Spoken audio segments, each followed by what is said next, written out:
Hello everybody, my name is Ignacio de Orbe and here we are at the Coaches Club Academy to talk about design of training exercise according to space, time and number of players.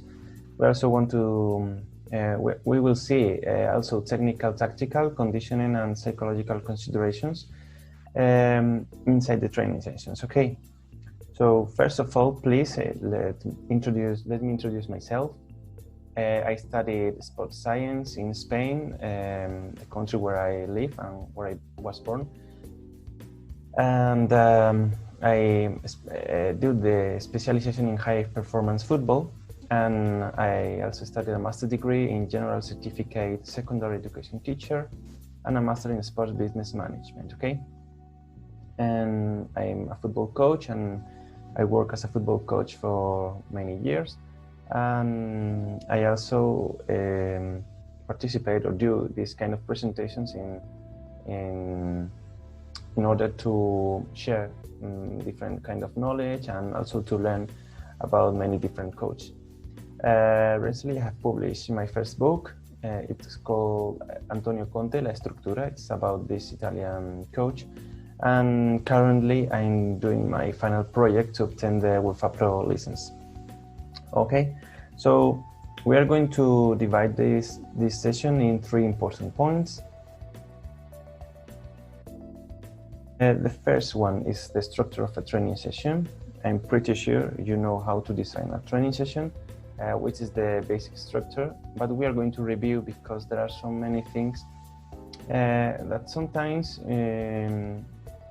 we think we could know and are more important than what it appears, okay? And the second point is the space, the time and number of players. For me, this is one of the keys in each training sessions. So when we are going to design a training session, we have to pay attention always to space, time and number of players. This is going to, it's like one of the most important part of this session. And it's very related with the objectives and the goals we want to achieve in this specific training, okay? And the third point is how to create the perfect context to train, depending on technical, tactical, conditional, and psychological conditions, okay? So we're going to start with the first one, the structure of a training session. And here we have the most basic, I think, the most basic structure of the training session with a warm-up, a main part, and a cool-down. The warm-up is the first part of the training session, and we have general and specific. We will see that later. In the main part, we could use individual exercise, group exercise, or collective exercise. Please, I want to say that an individual exercise is not necessarily an exercise for one specific player. So an individual exercise could be done with more than one player because we focus on an individual objective for one or for many players, okay? So each player have an individual objective, and this is because we call this an individual exercise, okay? Then the group exercise, and finally the collective exercise with most of the team, okay? Most of the players of the team, I mean. Well, and finally we have the cool down, that could be inside the pitch and that could be out of the pitch, okay? We're not going to be focused in this presentation on the cool down because I think it's not as important as the warm-up and the main part in our area, okay? Of course it's important, but we usually have different kind of people in our staff that are focused on a specific, do a specific work with the cool down. Please, another key factor is the age of the players we are going to train. It's not the same to train an under 9 players than to train an under 18 players, for example. The kind of exercise, the kind of times, the space we are going to use is change. So we have to pay attention to the key factor, okay? Well, the warm-up is the first part of the session. As I told you, we have general and specific warm-up. The general warm-up is basically that one who prepares the body for any physical activity, and the specific warm-up is that one that prepares our body for a specific activity or sport, in our case, the football, okay? The specific warm-up is based on group of exercise that we perform to prepare our sport, or the football, in terms of muscles groups, techniques, movements, cognitive factors, okay? It simulates the competition actions and intensity in order to start the activity in the highest level, okay? This is our main objective in each warm-up, to start the activity in the highest level of intensity, of focus, of attention, and this is because I think the specific warm-up is a very important part in a training session, okay? We have different kind of exercise to do or to design on a specific warm-up. Some could be to having fun, just making small competitions with small teams, for example, or if we have to, or we want to work on specific movements of the main part of the session, so we can start with an introductory part here in the specific warm-up. We can do some kind of rondos, which is very typical in Spain. And so we have different kind of tasks that could be used, but the most important thing is that these different exercises who are part of the specific warm-up are very related with what we are going to do in the main part of the session. For example, it doesn't make sense that if we are going to work on a specific defending movements, or a specific warm-up is going to be about how to score goals, to add points, because this is an offensive or attacking part, not as it's not very related with defense, okay? So it's very important. This specific warm-up is related always with the kind of exercise we are going to to do in the main part of the session. Okay, good.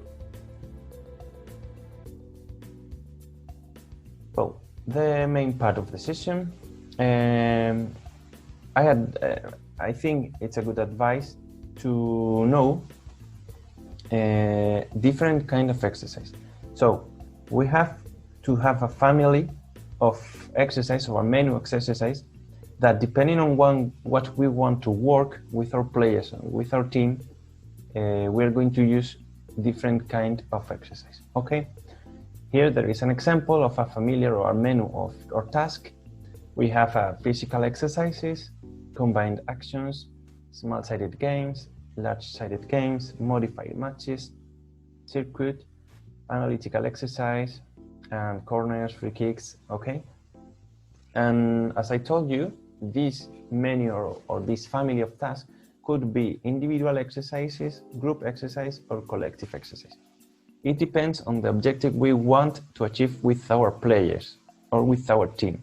For example, if we want to achieve a good corporate orientations with our midfielders, okay, so we could use a small-sided games with an individual objective in this midfielder. So this is an individual exercise, okay? But if we want to practice the movements between the, for example, the defense line, okay, the center backs movements specific, we can use, for example, a small-sided games, but now this is a group exercise, okay, because our objective or our goal to achieve is with more than one players, and these players are related between them in the pitch, okay? So this familiar or menu of exercise or task is very important for the design of the session. I mean, we could start with a small-sided game and then play a modified match. But this small-sided game we have done with our team have to be also related with the modified match. The difference could be the number of players we're going to use, the space we will have, the time we are going to have in each exercise. For example, For a small side games, we are going to use 3 versus 3 in a small side, of course, and maybe we are going to play 2 parts of 5 minutes. And our objective here have to be related with the objective we are going to work in the modified match. But in the modified match, we could have 6 versus 6 plus 2 neutrals in a very big area, and we are going to work with more players in a biggest space. But the objective have to be related with the small-sided game we did previously. Okay, so this is very important to know. Also, I would like to say that sometimes we think that analytic exercise, or if we don't train with every players doing games 4 versus 4, 5 versus 5, with a specific football structures, the exercise is not going to be okay. And I think that this is a mistake, because sometimes we have to train analytical exercise in terms of specific movements, specific areas, the way the player is going to be, or how he's going to act in a similar situation in a competition. So I think that this menu of, or this family of tasks, it's important if we know how to work this correctly. Okay, so please don't be extremist with this kind of exercise. For example, I say, no, I always like to work with modified matches and combined action. I never do circuit because I think it's not related with football. I don't want to do analytical exercise because I think the players, the competition doesn't ask this or demands this for the players, and I think it's a mistake. Okay, each of these exercise or tasks could be very useful if we have to work this correctly. Please, our main objectives: the space, the time, and the number of players. Okay, now we're going to watch some examples about some of these. First of all, we are going to talk about the small-sided games. Obviously, the small-sided games has a very specific scientist base. Okay, so they are based on science studies. Sorry. And we have some characteristic that this author, Carlos Lago, which is a professor of the University in Vigo, Spain, he says that the small-sided games have this characteristic. They are very common training task for any team, of course, and small-sided game are matches where the number of players and the playing space are reduced in order to increase footballer participation. This is one of the keys, of course, of the small-sided games. It's not the same to play 3 versus 3 than 11 versus 11, because the time and the time that the player is going to have the ball, or the position of the ball, obviously increase with the small-sided games. That's one of the keys of this task. Small-sided game also makes the match more intense than 11 versus 11, because we have less time and to think or to act, to play, and a small space.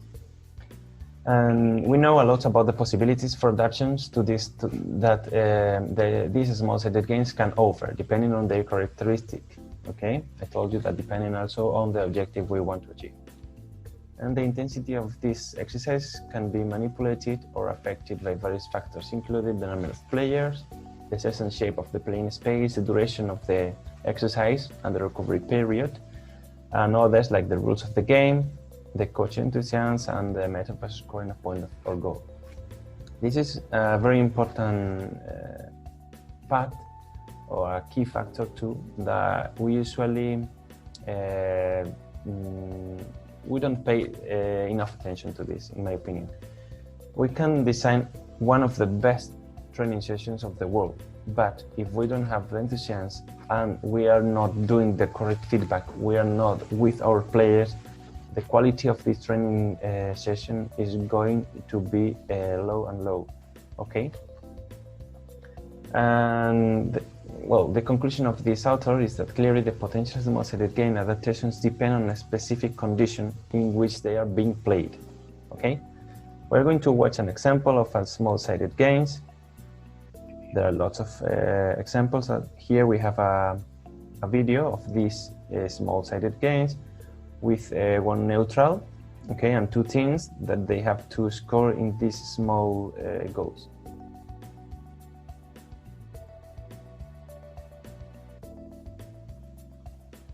Okay, now I'm going to talk at the same time that you could watch the video. It's very important to know that every exercise, independently, it's a small-sided game, a modified match, combined actions, analytical exercise, could be inside our game model or principles of the game that we want to train, or out of this game model. For example, just to having fun because we have played recently and we want the players to have fun, and we do a small match with 5 versus 5 plus 1 neutral, for example.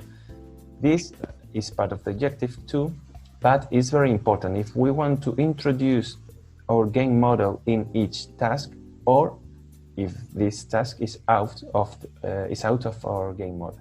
Okay, this is one of the most important part or things we have to know.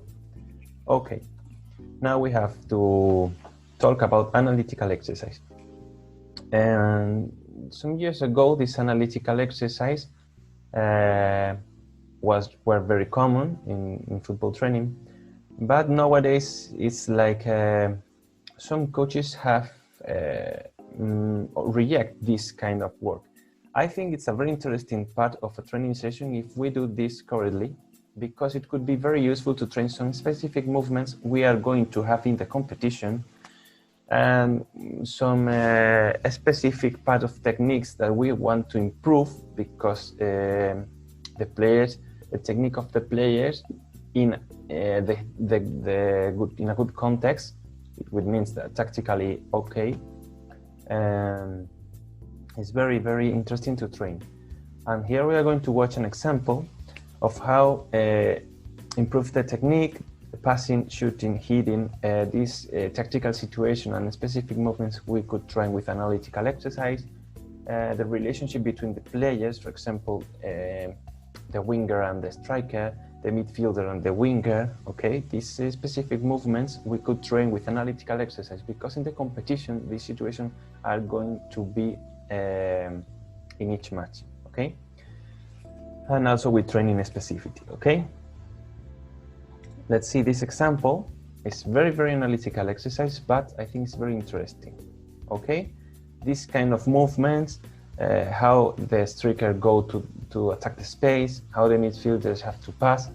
And this situation is going to be very common in the competition when we have the position on the ball and we're in the opponent's half of the pitch, okay? So here we have an example, and we are going to watch it, and then we will pass to another kind of exercise, okay? Let's see how it's one and again and again and again. So we repeat the exercise, the movements that the players have to simulate, have to know, and also have to reproduce in the competition. Okay, so now we are going to talk about the modified match. I really love modified matches because I think we could train many things we want to achieve with our team. Also, this modified match could be inside our game model with our principles in attack, in defense, when we lost the ball, when we recover the ball, or out of the game model. If we work inside the game model with these principles that I told you, we have to modify the context to work towards the objective we want to achieve, okay? Because if we say we're going to do a modified match, eight players against 8 players, okay? And we don't modify the context, probably they are going to play with total freedom, okay? And we are not going to achieve this objective we want to our game model. So we modify the context to help the players and to help the team to achieve these specific principles we have in our game model. For example, the goalkeeper always have to pass inside the penalty area. So now we are modifying the context to start the game with our center backs, for example, but close to our goal, okay? To start to build up the game from the beginning. Okay, it has different rules that makes easier to achieve the objective, okay? For example, if we want to recover the ball and end the game, we can limit the number of contacts each player have. For example, 2 contacts to play. So if I recover the ball, now I have 2 contacts to play, and it's very easy to give speed to the game. Okay. The teams can have different objectives. This is a very interesting sentence or item, because if we play 8 against 8, probably one of the teams could have a defensive objectives, and the other team could have a specific attacking objectives, or a specific goal for the midfielders, or a specific goal for the wingers. Okay, so both teams doesn't have to have the main goals. Okay, and we also have a modified space. Okay. Why? Because probably we are reducing the number of players, 8 against 8. We are going to play only in half of the pitch. We want that all players have more and more contacts with the ball, or possession with the ball. So this is a very interesting task or exercise, because we could train many different kind of things, and we can modify the rules. We can add rest different objectives or principles of a game model. So I think it's a very interesting part of the game. Okay, and finally we are going to watch an example of combined actions, and it's a combined actions. It could be a mix between for example, an analytical exercise with a modified context, in a large-sided game, or in a specific small-sided game. I think it's very useful to dominate combined actions, to know about combined actions, because it's one of the most interesting exercises that allows the coach to create what he wants in the team. Okay? For example, if I'm training the attacking phase, I want to train that my wingers go inside when the striker receives the ball, okay, and attack the space in the back of the defense. So this could be a combined actions if we use an analytical exercise in a modified context. We reduce the number of players. We have one player defending, and also I simulate the other defenders, like in this example we are going to watch. So I think that with this combined actions, the coach could modify the things that they want to do to work better the team. Okay, let's see this example. Here we have simulate defense, and also one player who is going to defense. Okay.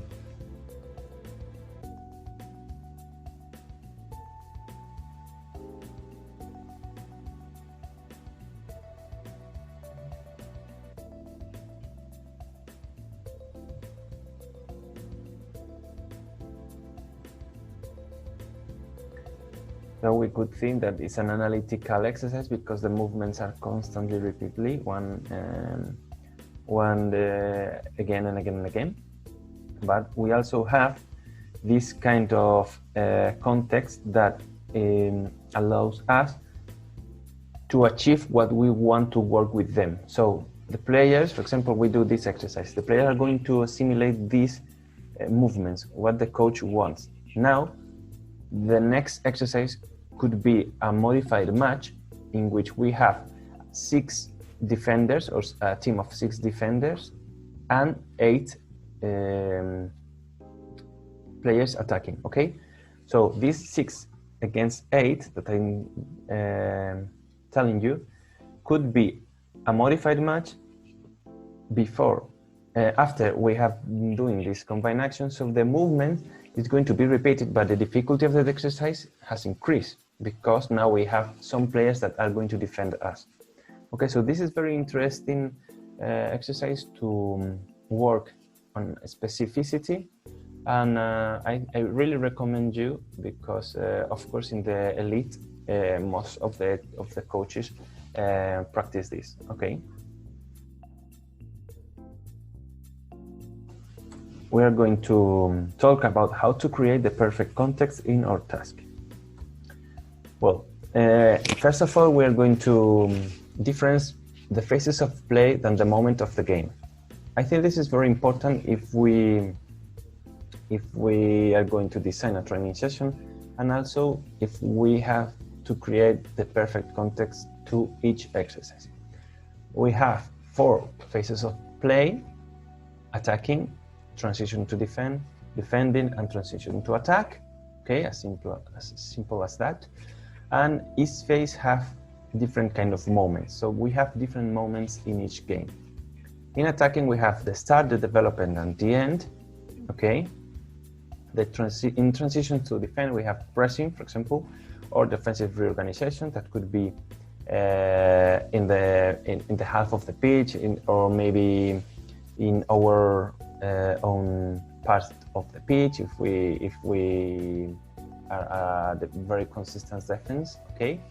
Then in defending, we have defending the opponent's start with a higher pressure, for example, defending the opponent's development.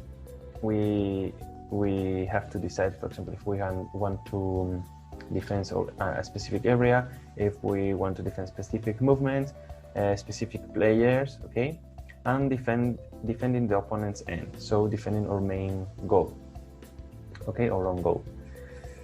And we have the transition to attack, and this phase have 2 moments: after ball recover and counter attack. Okay, every transition to attack could be a counter attack, but there are more options when we transition to attack. If we don't want to, or we don't have the players to run, probably we would like to conserve the position of the ball, to stop, and to start a new attacking. Okay. How to create the perfect context to train? We're going to think on 3 important points: technical and tactical, of course, because this is a sport, and in football we have these technical and tactical considerations. Then the conditional part, and finally the psychological part. If we want to work only with one this point of this, of course we can do that. But it's very interesting to combine more than one of these. Okay, so if we do a small-sided game with a specific technical or tactical objective, for example, in 5 against 5, we also have, or could have, a conditional objective in this small-sided game. Okay, we can design this attending to, or considering better the time and the number of players and the different rules of this game that we could introduce. For example, if we have only one contact in a small-sided game, that means that the players have to be always moving, because my colleague only have one touch, one contact. So if he doesn't have any pass options or any options to pass, probably the other team is going to recover the ball. So we're introducing a conditional rule, or a technical tactical rule that has a conditional work too, because we are going to do that the players they are always moving and moving and moving. Okay, for example, if we lose the ball, we have to press immediately. Now this is a conditional objective that we are going to achieve, because when we lose the ball, we have to be active and run to recover the ball in the area we lost it. Okay, and also psychological considerations that we could train. Sometimes we don't pay enough attention to these psychological considerations, but I think they are very, very interesting. For example, let's imagine that we had a modified match with 7 against 8, and we are losing. We are the team with 8 players. We are losing 1-0, and we have 10 minutes and 1 more player to score a goal for not losing the game. So now we are adding a psychological rule that the players know that there are 2 teams. One is going to defend with 1 less player, okay, 7. The other one is going to attack with 8 players, 1 more players than the opponent. But also, this team is losing for the moment, 1-0. So they have to score a goal not to lose the game. This kind of psychological considerations or rules are very interesting, because in the competition they are going to be very, very important part of it. For example, another example could be that we are going to be the referee in this match, and we know that next match is going to be very difficult. It's not a good context for us. It's not a good field for us. Okay, so now we are going to modify this match with a psychological rules. I'm going to be the referee, and I'm going to whistle many times to stop the game, to make the players uncomfortable with that. Okay, because this is what we are going to find on our next game away. Okay, yeah, that could be an example of another one. So if we combine these 3 points, for example, we could say every player has 2 contacts. This is a tactical condition or rule. We have 2 contacts when we have the ball. We have to press and recover the ball in the area we lost, and if we do this and we score, it's going to have double value. Okay, and finally, this team is going to or is losing 1-0. For example, we combine these 3 actions in a modified match. So this exercise is more productive for the team. Okay, this one of the keys when we design the training sessions, as I told you, is the age of the players. If we do this kind of exercise with players with under 9, under 10, or under 11, okay, with these ages, I mean this context that we create for them, probably it's easy to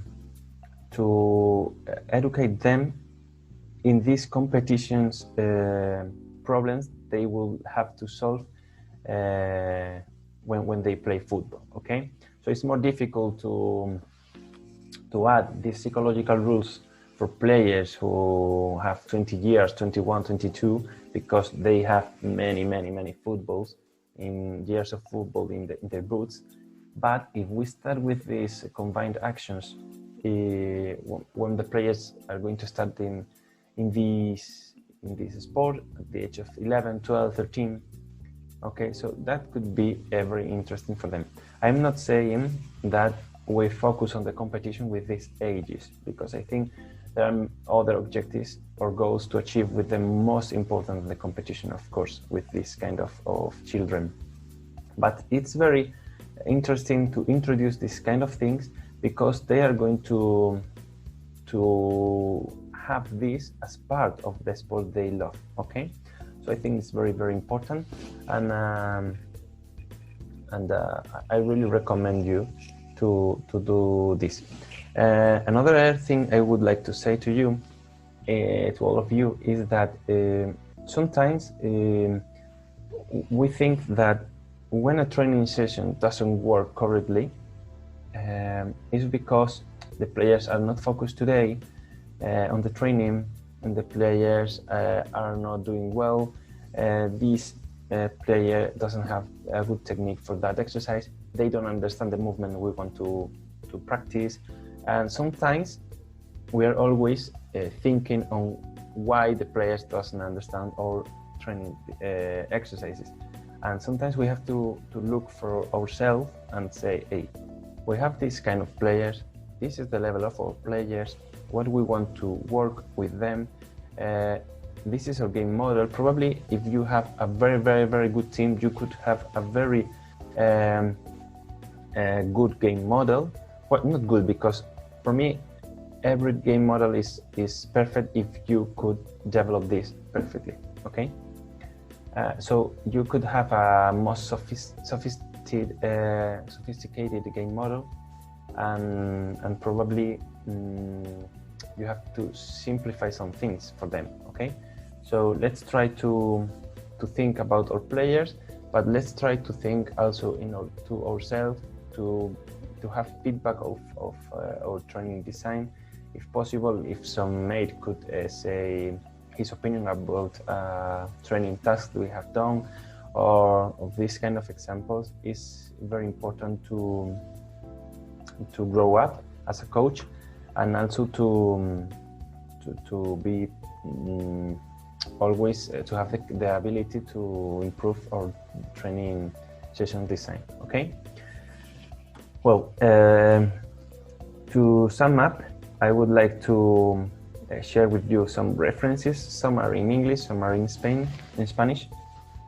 But I think that could be interesting if you look for them on the internet or in a specific website. I think these are very interesting authors, and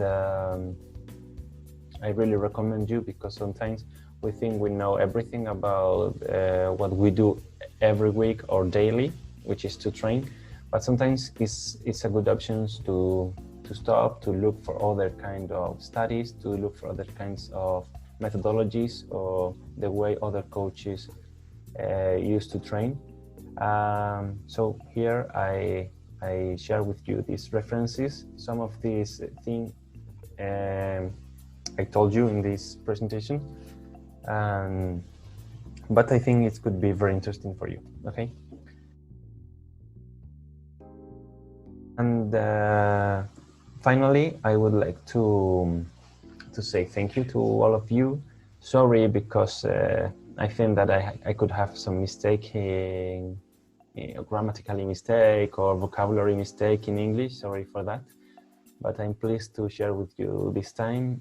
You can contact me through the social networks, and I would be happy to share with you different kind of knowledge, to learn from you.